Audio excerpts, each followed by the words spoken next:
Basic navigation on the Ventra Pro is important to understand even before we power it up and start adding devices and setting up the controller.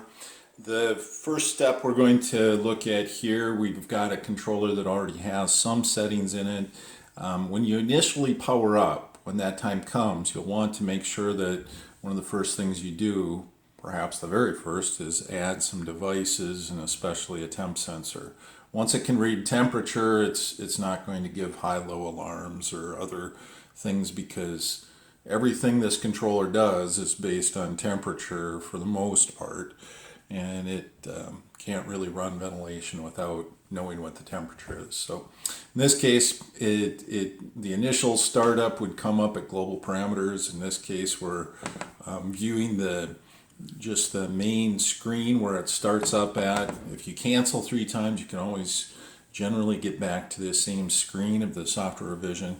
The only time you can't do that is if you're in an edit mode on some changing a value somewhere in the controller settings.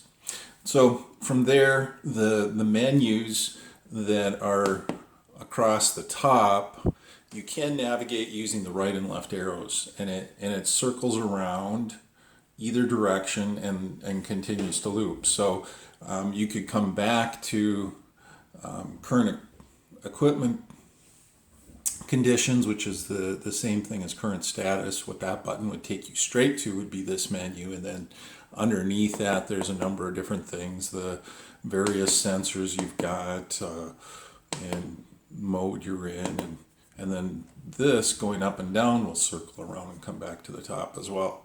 So starting off, again, we could cancel. To the right one, we get current environmental conditions, so that's your current status. That's one of the first things you might look at when you come in as a rule. Another thing to the right of that is equipment status, current control equipment status. It's not something that has its own button that takes you right to it, but you can always go current status into the right one, and there you are.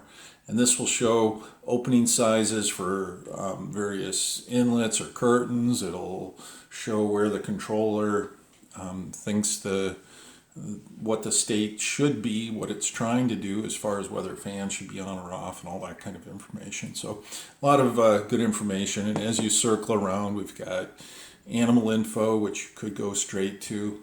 We'll use this one just to demonstrate another part of navigation, which is getting into edit mode. So having the cursor or the flashing block, once I hit enter on the days of age for today, that means we're editing.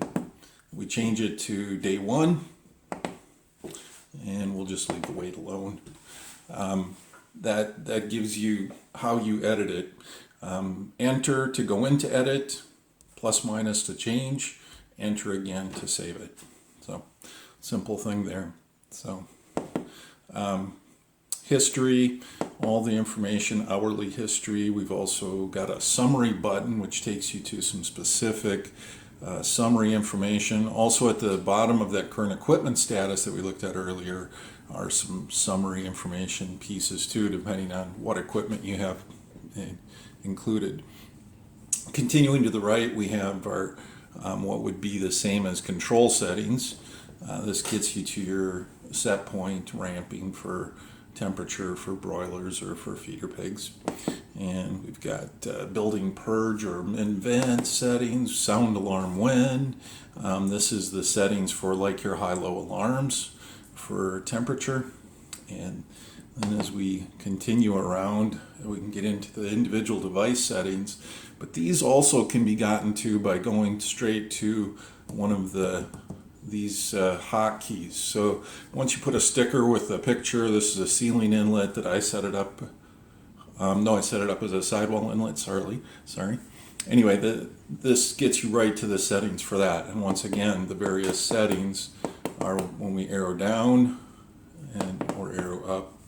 And if we go to the right or left, we'll go to the next device.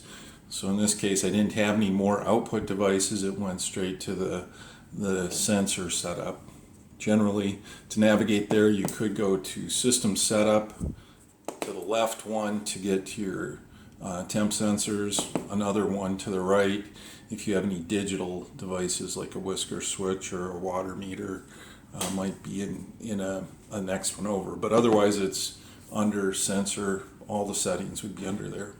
So that gives you a basic idea. There's sometimes quick keys that get you right to the device, or we've got various ones that take you right to certain information, changing settings, usually system setup, or going to the hotkey.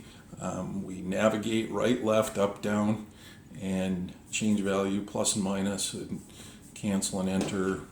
Enter takes you into edit and saves edit. So the zone key we'll discuss when we do multiple zones. This one just has one, zone 1.